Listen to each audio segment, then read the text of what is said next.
The man Call somebody, is back, tell y'all. somebody. We're He's back. Call He's your back. mama, call your daddy. We're back and we're back. We're back. Tony The whole McGee, crowd's back, y'all. We're back.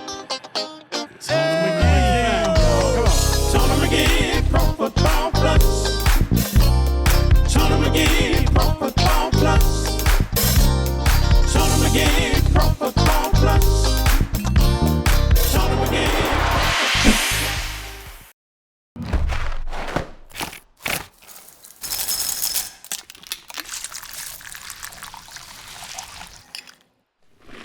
The one-of-a-kind joy of Kellogg's cereal and ice-cold milk. Welcome to Tony McGee's Pro Football Plus. As you know, this is our first off-season where we had shows. We're pretty happy with what has transpired. We try to bring in some of the top people. I mean, as you know, on the show today, I got to say the number one person I'm going to bring on is, he's so he's ice water. They used to call him Ice Bone. His name is the G-Man. I leave it out. I'm bringing the G-Man on. Now, G, I had to bring you on now because, see, I'm also bringing on Chris Berman, and I know you want to be slotted in the right place. So, how you doing, Mr. McGee? So when your limo drove up, we started the show right there. And so, G, we got some questions to ask you, man. But what do you think about this whole offseason? What do you think? Do you think Washington has improved? What do you see? And then I'd like to really let you get into and tell us what you think about our receivers and defensive backs, because I think those two positions is going to define where this team goes. Well, I mean, I think after the way they played last year, hopefully the team has came up with a hunger to come out and get to the Super Bowl this year. I remember when I played my first NFC Championship game against the Giants. We lost to the Giants, but upon that loss, it brought a hunger in me, probably like never before, because I was so, for lack of a better word, pissed off that we had lost, that my training went to a whole nother level. I felt I had let the team down because I didn't do enough. I didn't do enough in that game to have any positive results so we could win the football game as well. Mm-hmm. So it changed my motivation 100%. I started believing more in myself and the team, and putting the team first, of course. But I wanted to get back to the Super Bowl because I thought it was a waste of time to get to the championship game and lose. So I'm hoping that those guys have the same type of feeling that I had when we lost in the NFC Championship, to come back and take it to the next level and go to the Super Bowl this year. Donna, you had some questions. Don't be scared. Now, you were talking about him behind his back, like, you know. I'm used to that. I'm used to her talking Are you good, G? I'm used to it. Gary said all the good stuff, but, you know, it's cut down day. You come in with the 53-man roster. This is going to be interesting this year as far as how this plays out. I'm not even looking at Jayden Daniels because I think that he's going to have an amazing year coming up. But the thing about it, Tony, the running back room has changed a little bit. They, shipped Brian Robinson up to the 49ers, and they're going with probably Austin Eckler, Jacoy Krosky Merritt, a.k.a. Bill, the rookie running back that has really looked good, and probably Chris Rodriguez, who last year, you know, he didn't even see himself being on this team because he was on the practice squad when Brian Robinson and Eckler got hurt. Then they brought him back up. And so he has really made a name for himself and played well. And then hopefully Jeremy McNichols will be the other back on here. But we don't even know how this is going to all play out, Tony. But, Tony, what I wanted to do is play a little clip from some of the players who will make this team, and then the secondary of the Commanders as far as Marshawn Lattimore, Mikey Sanders-Steele, Trey Amos, the rookie cornerback that does not look like a rookie, and then Will Harris, who they brought on. But let's go and hear from the players as they get ready for the 2025 season. I feel like we got a great back end from top to bottom. Marshawn Lattimore back healthy. What have you seen about him in this early stage as he gets ready for the season? Yeah, I think he got his step back. He's looking like he's feeling like himself again. And for someone like him who was dealing with what he was dealing with last year, it's important that he has that confidence back. Not that he lost it, but like when you feel like yourself, you're able to just go out there and just be who you've been. Hey, Austin, how have you seen the elevation in this running back room this year? Yeah, it's a competitive room, the way we like it, and so we have new guys stepping up. I think you've seen our room mature. I think of C-Rod. Chris is one of the ones that kind of stands out in the maturity level where he's not thinking as much as I think he was last year, where he's really decisive, understands the run game, and making sure he's efficient. That's what being a running back is how efficient can you be, and he's really stepped up. And I know, Coach Lynn's done a good job making sure that, hey, we're all competing at the highest level because it's the iron sharpen iron type of mentality in our room. Season, and where are you standing right now? Just for me, main thing is being healthy. Best ability is availability, and for me to be on the field, I know I can play football, and it's just being healthy at the end of the day. Training camp, I was having a good training camp until I got hurt, probably like 2 weeks into it. So that was a minor setback, but coming off this game, I felt good out there. Got one drive, about 12 plays. It was a long drive, but defense did good. We got some things to clean up on the defensive side, but as a whole, I love what everybody did, and we go out there in the regular season and play the Giants. So Tony, how do you see the running back room with the changes that the Robinson is no longer here? How do you see that side of the ball? Terry is not signed yet. Hopefully by the start of the season that will happen. And then Gary wanted you to jump in is, even if they sign Terry before the season start, will he be ready to go football ready for that game against the Giants? Well, let me answer G's question before I even start. Yeah, G, she takes it over now. She got questions for us. I wrote them down for her before the show started. Okay. No, well, let's go back. I look at the running back situation, and you have a plethora of running backs. And each of them have a specialty that they can bring to the team. But what I don't see is that one a running back that can bring it all. You need a game breaker in anything, just like we looked at the posse. Now, I'm going to tell you what, a lot of people, and I'm not just saying this because of my relationship, but everybody, when we first started the posse out, Art was the person. Art was everybody, Art. There's nobody else. Then we brought in G. And G changed that whole game, and I remember some of the moves he made. Then we brought in Ricky Sanders. The thing about it was we brought in 3 of the best players in the league. All of them could do stuff, but you got to have that game breaker. We had 3 of them. So when you look at this running back situation, to me, and I'm going to digress, I think that I like Rodriguez a lot. I like his toughness, his tenacity, but at the same time, we need that game-breaking running back. That's what I look with that. When I look at the defensive backfield, I just got to see Ford to get out there and play together the whole year, not hurt, and see what they can do. We haven't had that opportunity yet, but this may be the year. I see improvement and all, but that improvement must be seen on the first Sunday of the year. Yeah, in terms of Terry, I think it's important that they get him signed first and foremost. I mean, it makes no sense to go out and get the other receiver that they brought in, and you don't have Terry. I mean, Terry has to get signed. He will come in playing on point because he's that type of guy. He's a person that will put in the work. He's doing everything he needs to be done to be the best football player that he can be. We've seen that. We've seen his discipline. I think he truly is a combination of Art, Ricky, and myself in one person. So he's going to come in on point, but they do need to get him signed in my opinion. I think without Terry in that passing game, it's going to make it a little bit harder for Jaden to do what he does because that's his guy. That's the guy that he depends on in tough spots. So it's nice to know that your guy can come through for you in tough spots. Not saying that the new guy won't be able to do that, but we'll have to see.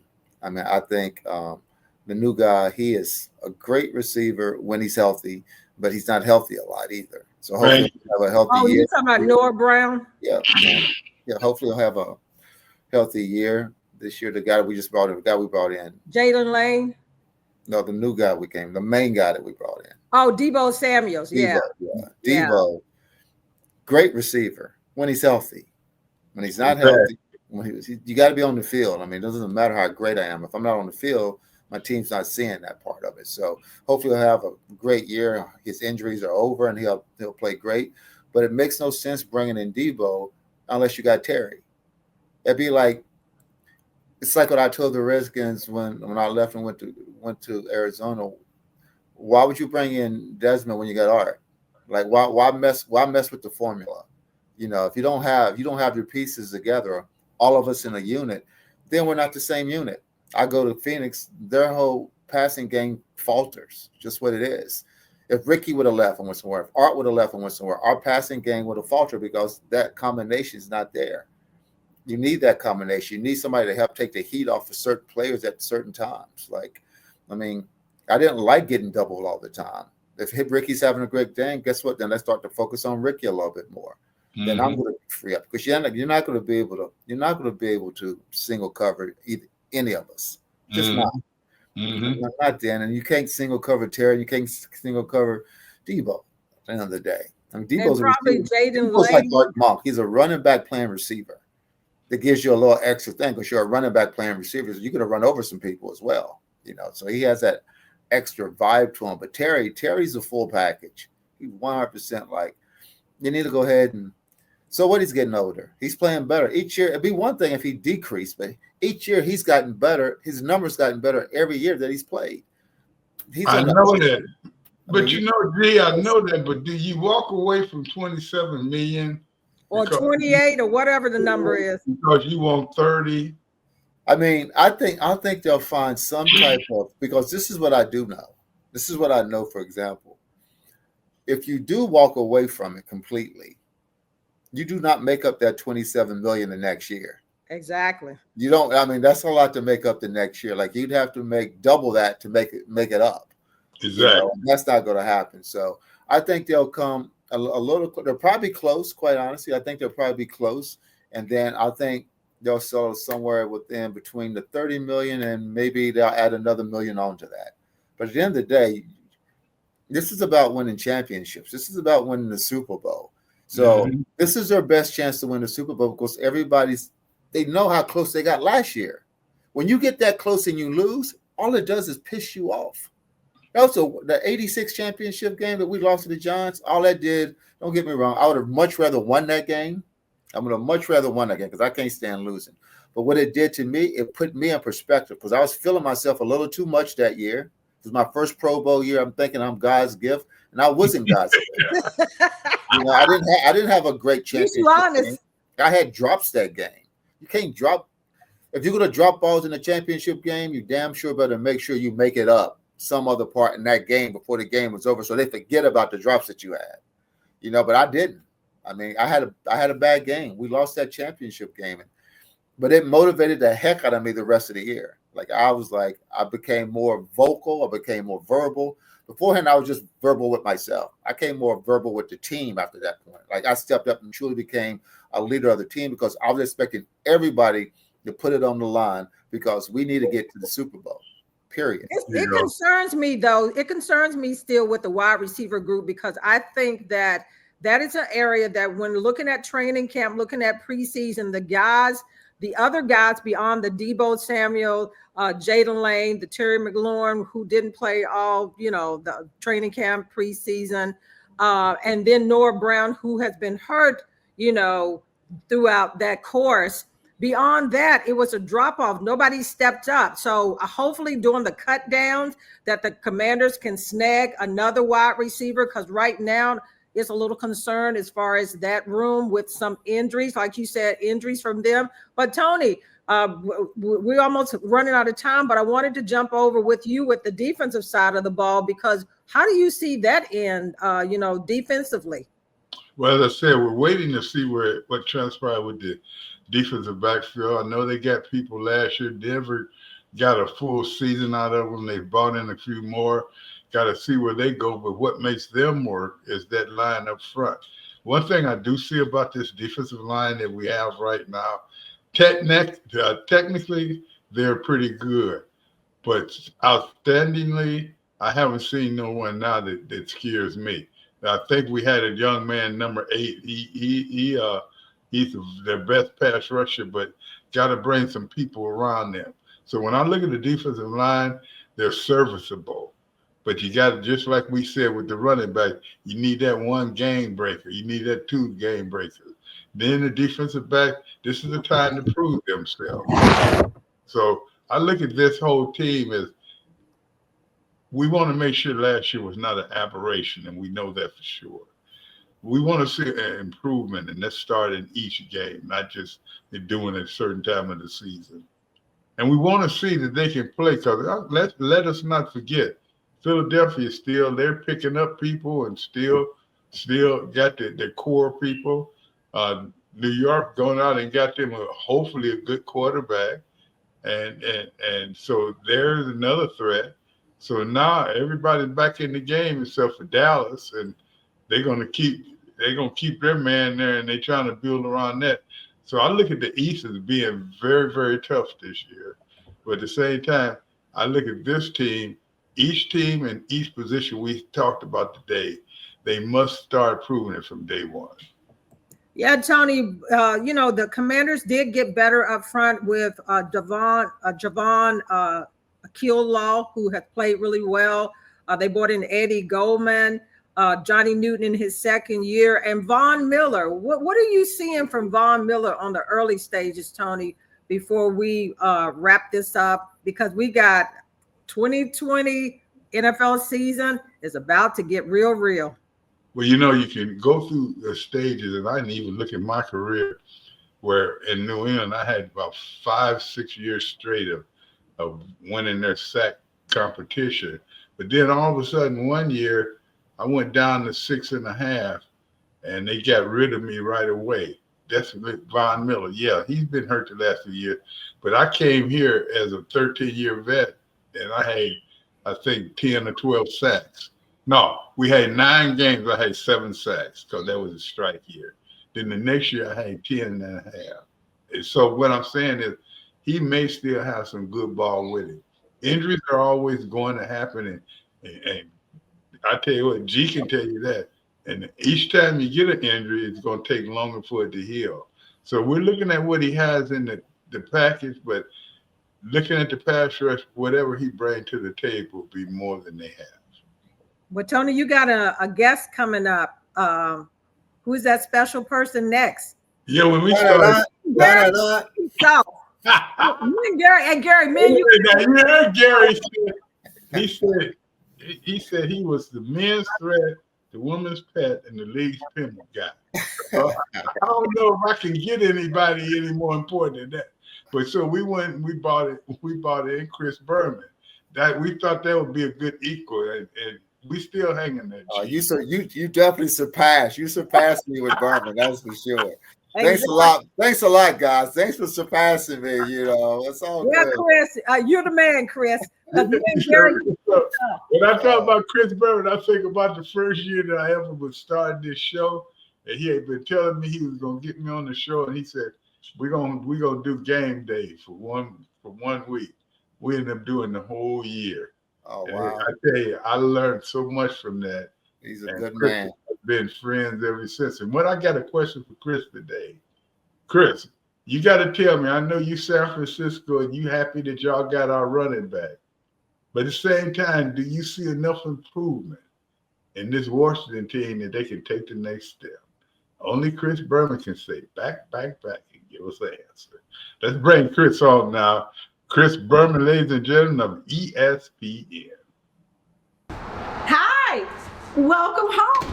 It's Michelle Van Allen from Van Allen Real Estate. I am over 20 years experienced in this real estate game. We all know that right now this market takes an experienced agent to get you what you need. All of you sellers, if you're considering putting your house on the market, please give me a call. I'd be more than happy to sit down and talk to you to find out where you place in this market. Hey, you first-time home buyers, remember, right now is the perfect time. It's a buyer's market to get you into your first dream home. Hey, you investors, this is an amazing time to invest. If you ever thought about it, give me a call. We can talk about it. We can talk about specific properties that are on your radar and mine. Give me a call. I'd be more than happy to welcome you into the Van Allen Real Estate team. I look forward to talking to you soon. Crystal City Sports Pub, located in the heart of National Landing, is ranked one of the top 20 sports bars in the country. We are open 365 days a year. Crystal City Sports Pub, with its laid-back atmosphere, is the place to be. We offer 3 levels, over 100 TVs, an 18-foot video wall, pool tables, 3 full bars featuring 11 beers on tap, an extensive menu, and super friendly staff. We offer on- and off-site catering and ample space to host private parties and gatherings. Come experience Crystal City Sports Pub. It is the place to be. People don't know the real story of what happened. It was an unbelievable series of events and an unbelievable time. Their championship was taken away from them in 1969. We are living in their championship now. 50-some years later, good is coming from it. They are impacting state after state after state after state. And we're going to show the world how to love. Well, all of you been waiting with bated breath, knowing the person that we were bringing in. No one else in the world can bring a person in like this. And he's one of these people that I tell you what, this is my 41st year doing this show. And this young man helped me to get started in my first year by letting me come on ESPN with him. I'm going to talk about the one, the only, and my friend, Chris Berman. What's up, man? Tony, listen, the only reason I came on this show is because you guaranteed to call me a young man. Chris, one thing that I can say, and I'm being very truthful down here, is until Chris started interviewing me and doing stuff, I wasn't no big on interviews and stuff. And I was in New England, and he made it so personable. And then we just became friends. And I tell you what, a lot of the reason that I'm still sitting here with you today, because he said you had to take the hard students in. Well, hey, he was Mac the Sack back then, and underrated, really good, and I became a big fan of those. Well, we didn't meet in '76. I was a senior at college down the road in Rhode Island, but I was at all the games working for NBC for $50. You don't, I mean, in the truck. So I watched all 7 of your home games, and I roomed with 3 football players from Brown. And I went after the first game, which actually was a loss.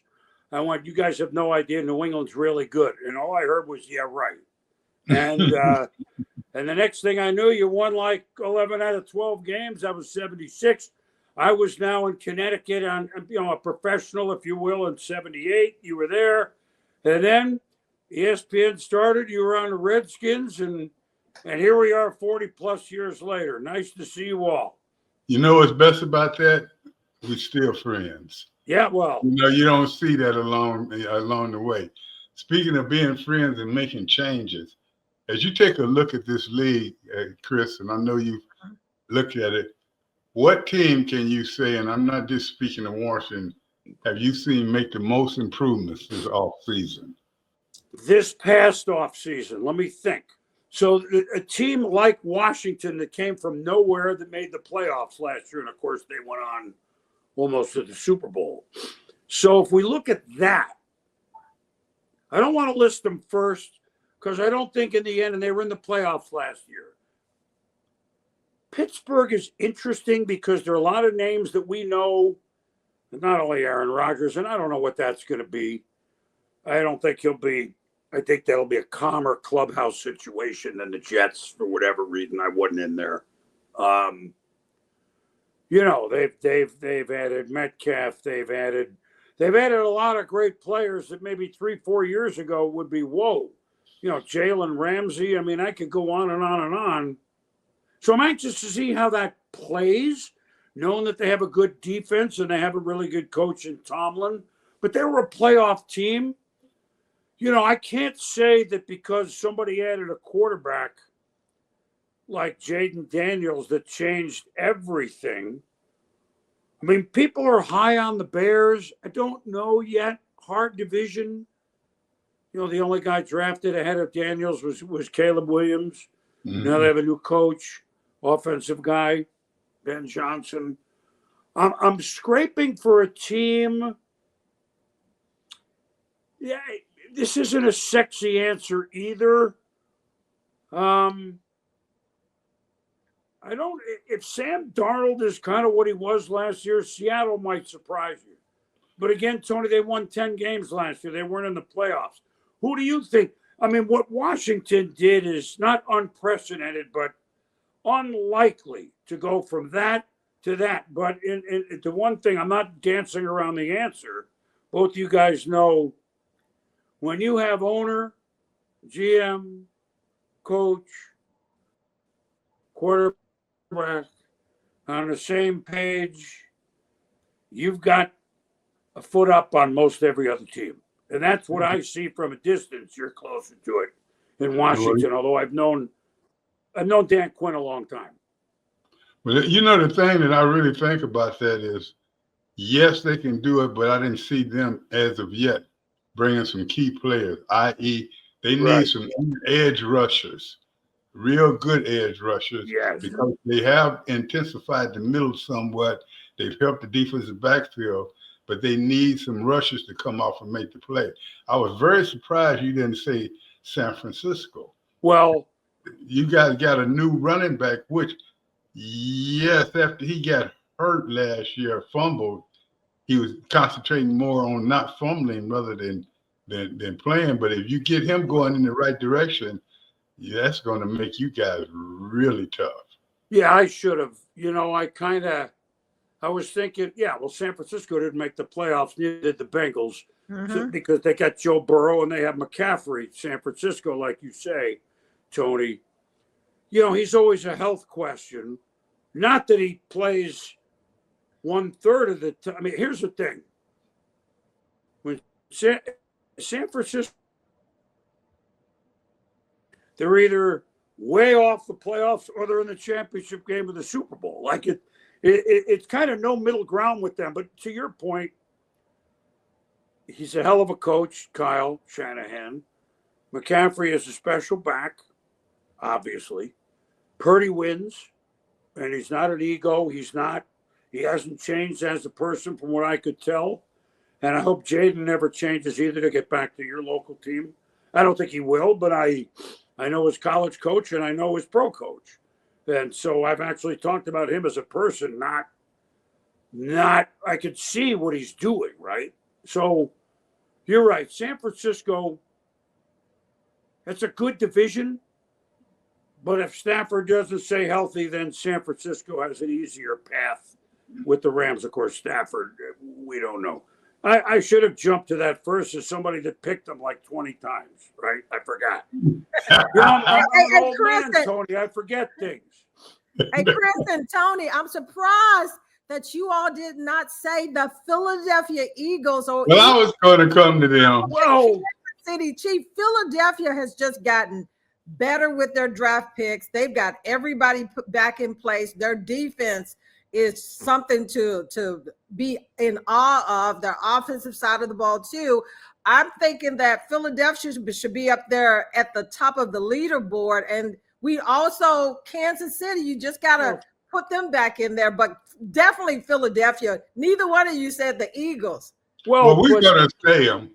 But Tony said, no, you're right. No, they're the number one ranked. I mean, defending champ, and I ran into some of them at the ESPYs, and they were already talking. Now, we'll see what that means, what the banquet circuit was.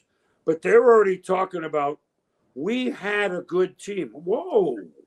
That's what you want to hear out of a team that's won. Not, we're a good. No, we had one last year. I heard that from two of the players. Like, well, then, right, Tony, that's a good look. They're the best team. They have seemingly gotten better. Jalen Hurts wins. And look, as long as Andy Reid and Patrick Mahomes are with the Chiefs, but they got to the Super Bowl. So I was trying to think of which team like Washington would go, like that. Philly, if they go any higher, they'll be on the moon. So Yeah, and you know, the Buffalo only lost what, 3 games? And So, Buffalo. well, they only lost 3 games, so it's hard for me to say, here's a prediction. Now, of course, I haven't figured out the second part of it. You got to give me, I don't know when the show runs, but we're still, 10 days to the Eagles play. The Bills have always been great, except they lose to the Chiefs in the playoffs, right? I don't think they're going to play this year. What do I mean by that? I don't know yet. Somehow, Baltimore will beat somebody maybe, and they won't play, the Bills won't play the Chiefs, and that's like kryptonite for them. You know, Tony, when you played, it's almost like boxing. Sometimes we're better than them, but we just can't beat them. But we're not as good as them, but we beat them all the time. Am I right? Exactly, and that's the way it was when I played, even with Buffalo. I mean, I never can remember winning a game in Buffalo. I'm telling you the honest truth. And I tell you what, but when they came down here, we put them in trouble as well. As you take a look at it, to me, San Francisco is coming on. Philadelphia is a dangerous team, but it's going to happen if they can survive injuries like everyone else. See, they relatively was well last year, but you know what? I saw the biggest difference in their team was when that center left and they couldn't do their push drill anymore. I said, when you start losing players like that, that was happening. I'm looking at Philadelphia, but I'm looking at something that I just can never figure out why the Ravens are not better than what they are.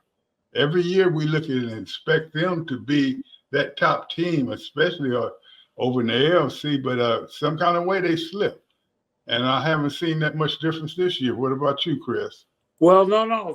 Look, if you to go back a second, and I'm doing this off the top of my head, which had much more hair when you and I met 40-something years ago.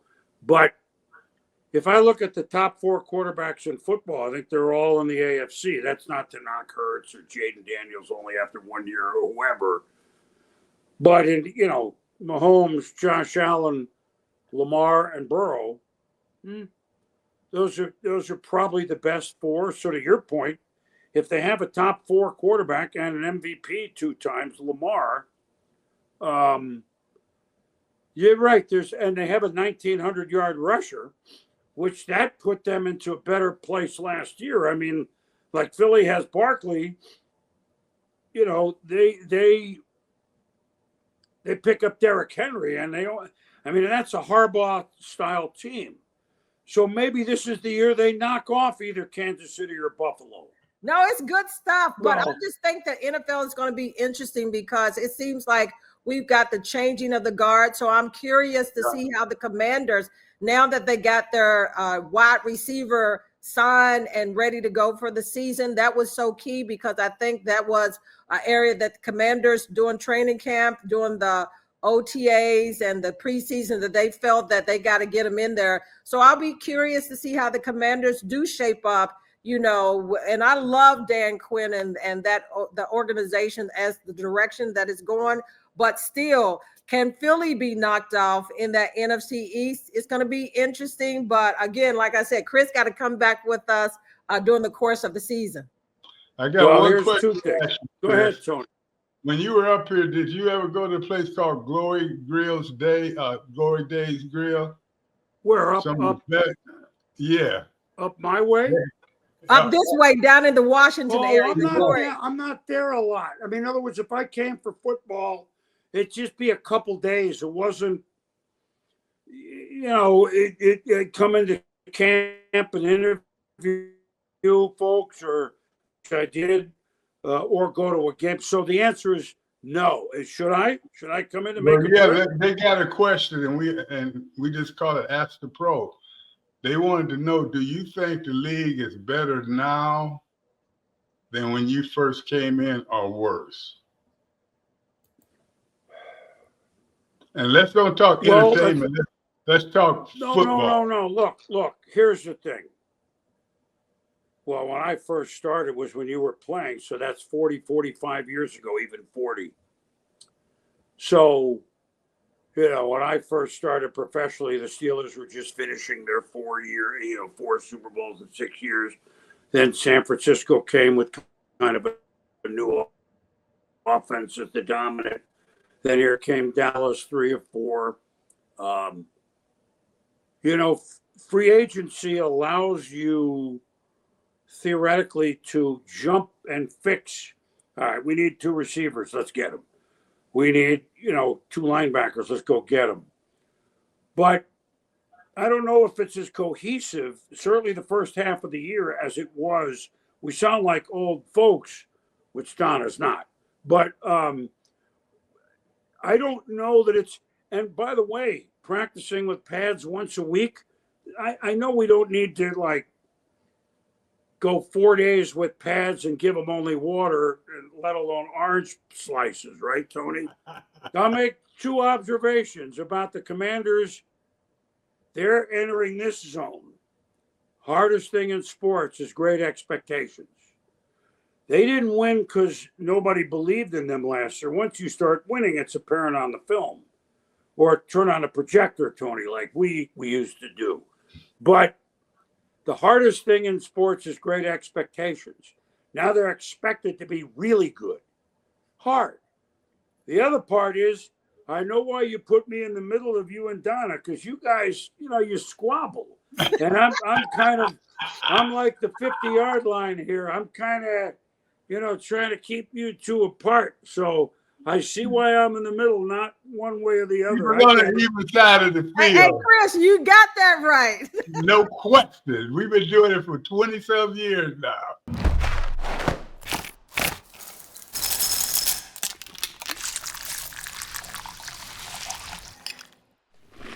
The one-of-a-kind joy of Kellogg's cereal and ice-cold milk. People don't know the real story of what happened. It was an unbelievable series of events and an unbelievable time. Their championship was taken away from them in 1969. We are living in their championship now. 50-some years later, good is coming from it. They are impacting state after state after state after state. And we're going to show the world how to love. Tony McGee's Pro Football Plus Speakers Bureau offers you various opportunities to connect with former and current players along with Tony and the crew. For more information, go to redmagplus.com Speakers Bureau. Well, we hope you've enjoyed the show thus far. We always talk football on the show. We try to do a little bit of everything. So I brought one of my best friends, really one of my best brothers to the show with me. He haven't had an opportunity to talk to me. And we want to ask him a little bit, well, how did the Black 14 change your life? How are you in AE still? They don't know me as AE, but how is AE still hanging out? How are you doing? I'm talking about Mr. Lionel Grimes. Grimes, what's up, baby? How you been doing? Hey, good morning, young man. I'm doing the best I can with what I got. Just trying to get through this season I'm going through. To specifically answer your question, how the Black 14 changed my life, it hooked me up with 13 brothers that became lifetime friends and brothers. It showed me the maturity over the years that I was able to pick up by just meeting these guys at the University of Laramie. I'm University of Wyoming in Laramie. It was just a magnificent feeling at first. And then when the Black 14 incident came about, it established a much greater brotherhood than I ever thought could be established. So it changed my life immensely. It made me a mature man sooner than I wanted to be. I grew up at 19 years old. It made me adjust to the things of life. And it made me a better man because I learned to treat people differently. I learned to get along with people and accept them for where they were at. And I learned to agree to disagree. So it changed my life immensely. It made me grow up fast and made me realize how important life was. Well, we all know you was an outstanding football player and everything, one of the best cornerbacks probably ever. If we'd have got an opportunity to play that year, we didn't. And Thank you. sometimes, do you ever go back and feel like you were cheated a little bit there? Maybe you should have gone a different direction. And I've asked myself this many times. So, if, like they say in church, say it like you mean it. Yes, it was. I thought many times because my first love was baseball. And out of high school, I had an opportunity to play baseball at Kent State University to replace a guy by the name of Thurman Munson. But back in those days, if you left Alliance High School, you went on to play college football. And my goal was to be one of the better people to leave Alliance High School. My idol growing up was a young man by the name of Ronnie King. Ronnie King and his brother Tony King became his first African brother duo in the NFL. They played for the Buffalo Bills. So yeah, football is my love. Yeah, I wish I could have done it differently. I wish I would have got an opportunity to play out more. I mean, as you know, AE, I was hurt most of the time, so I didn't get to play a lot. I got to witness people like Gene Huey, Ivy Moore, um, Joe Williams, yourself. I think McGee was probably the best athlete I ever seen in my life. I kind of digress a little bit, but I can always remember the time my father brought me out to Laramie, and the first person he saw was McGee running. And McGee was out running everybody on the field. And he had defensive tackle. He ran the 4.5, and here my little 157, 160 pound out there running the 4.6. McGee weighed 100 pounds plus me, running 2 or 3 seconds faster than me. So yes, I wish I could have got it done better, differently, I think, in retrospect, but I would never change it now because, once again, as I said at the beginning of the interview, it made me the man I am today. It helped make me the man I am today. Yeah, and that was my next question for you. It did, and that's one thing we have noticed with many of the Black 14. We did not let that define us in a negative way. We didn't let that make our history bad and make our future even worse. And that's pretty much what the coach wanted to do. So what I'm saying, and you became very large in the car industry. You went on and you've done a lot of great things. Now that you look back at it, and that's the way I look at it, because I thought we were having such a great year that year and what it lost. I think we have gained more by being the Black 14 than we would have by being a good football team back then. And I think what we've done, a lot of people don't know about it. We've given out over 1.5 tons of food. And I'm going to tell you, Brigham Young helped us to do it. We've worked around, you know what all you've done. And when I look at us as a group, I always have to look at what was the final product. What do you feel about your final product, where you are in life, and where you would like to go? Because you're still a young man. Yeah, I just turned 75. Well, I think I had a meaningful life. I touched a lot of lives. I met a lot of nice people, great people across the board. I think my children are a testament to me and more so to my wife that I just recently lost in a couple of years. My wife of 50 years, of a childhood sweetheart.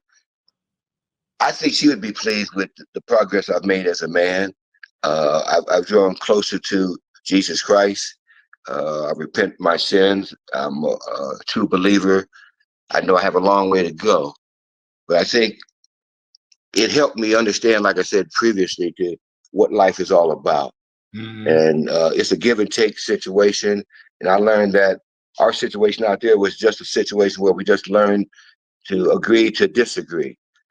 As you always said, our problems was never an issue of what we believe or what you believe. It's trying to make your belief my belief. You can believe what you believe and act as you want. Only problem comes when you try to make it my belief.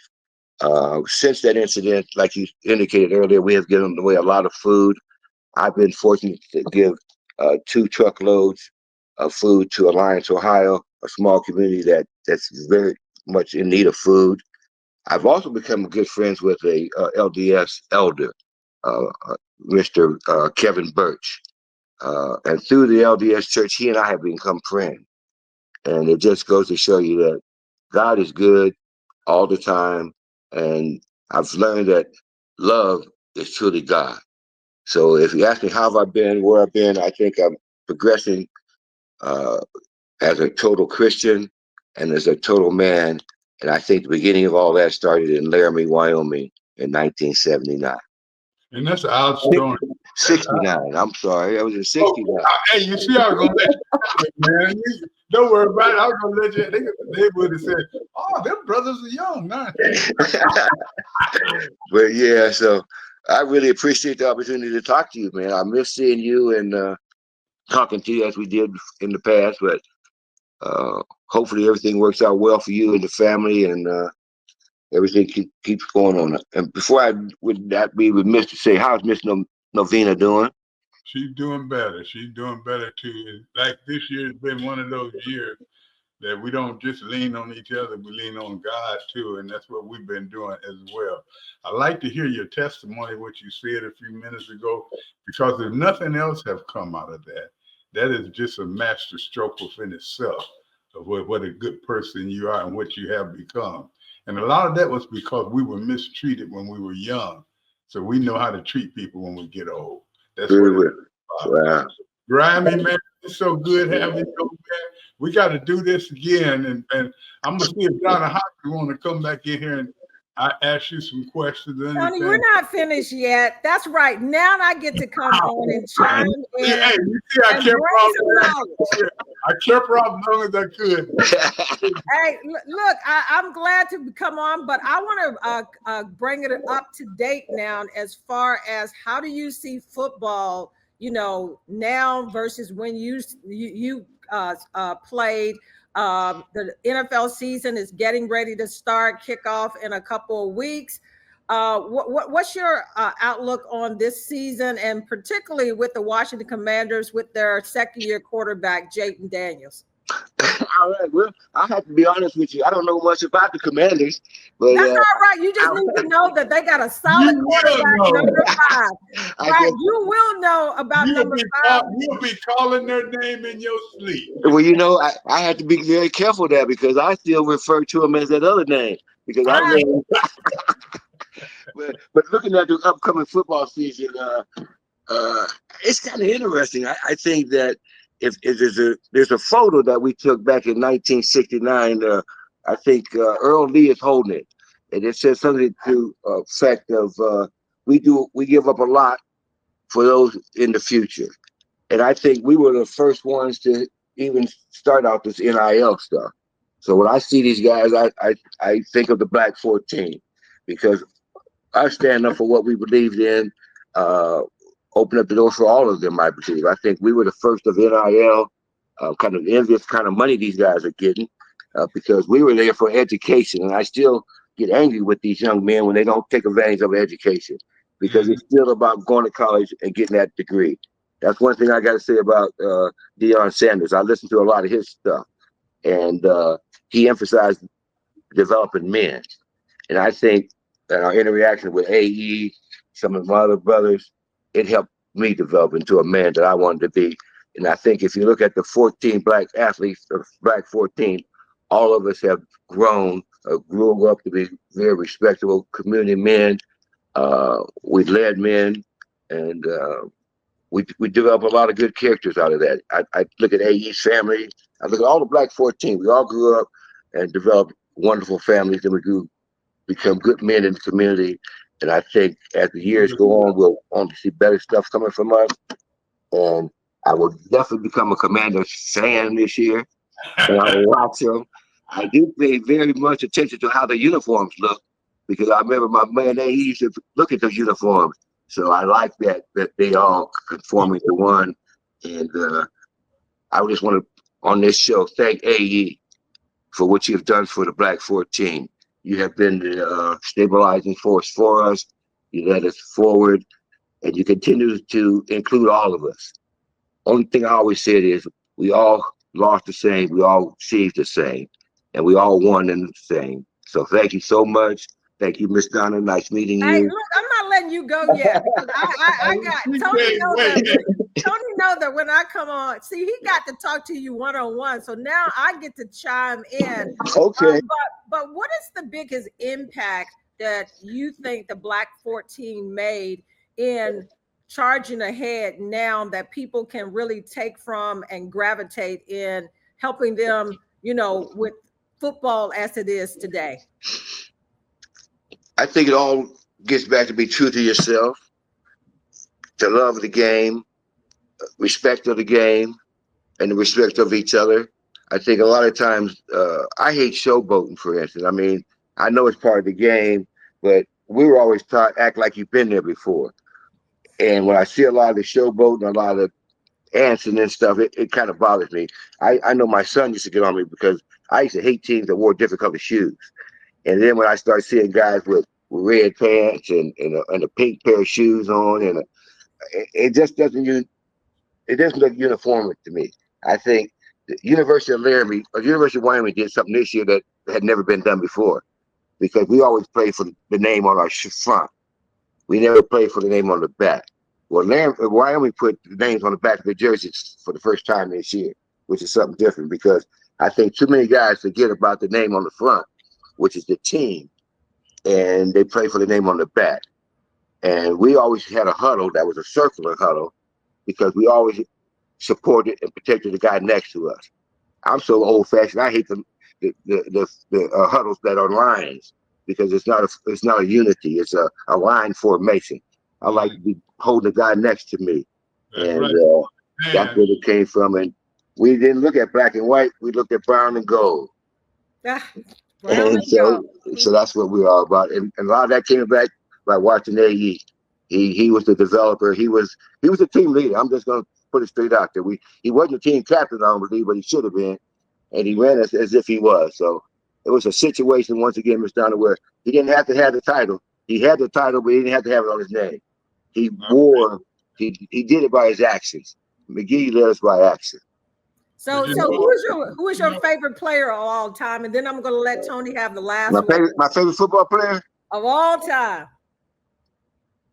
Jim Brown. That's a good Can't go wrong there. You can't go wrong there. See, Grimes, they don't know a lot. When you say it, I know exactly what era you're in, because I was thinking I used to try to run like Gail Sayers. And see, the thing about it is I played with all those people. Right. That's what I'm saying. You played with them. But you know what? I just want to say, Grimes, sitting here listening to you, and I had Guillermo on a while earlier, and I had Mel, and I've had Griff, and each one Donna has listened, and one thing she has seen that we have a lot of talented young men, older men now.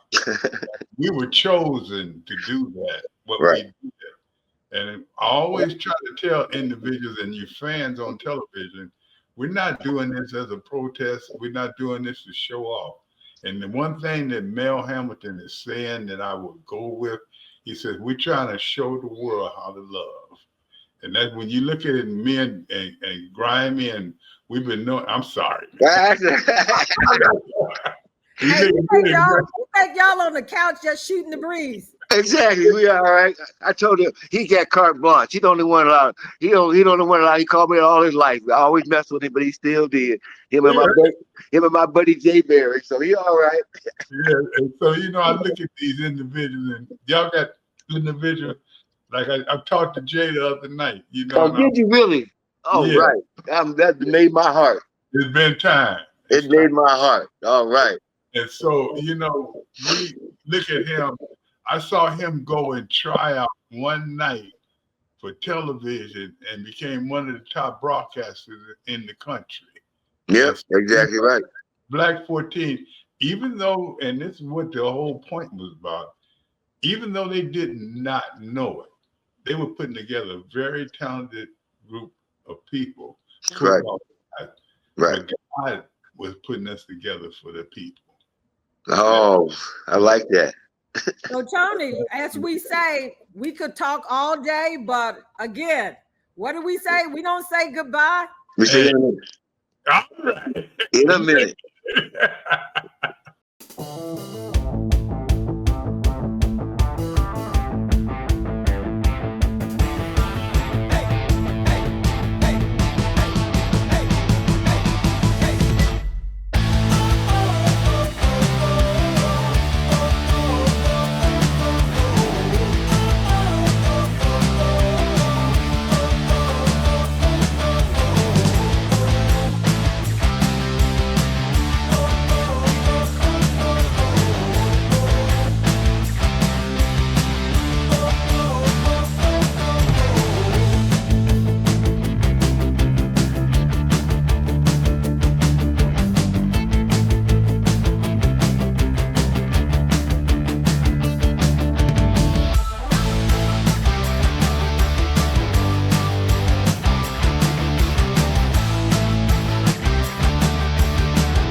People don't know the real story of what happened. It was an unbelievable series of events and an unbelievable time. Their championship was taken away from them in 1969.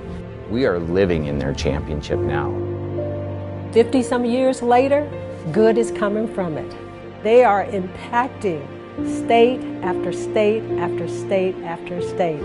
And we're going to show the world how to love.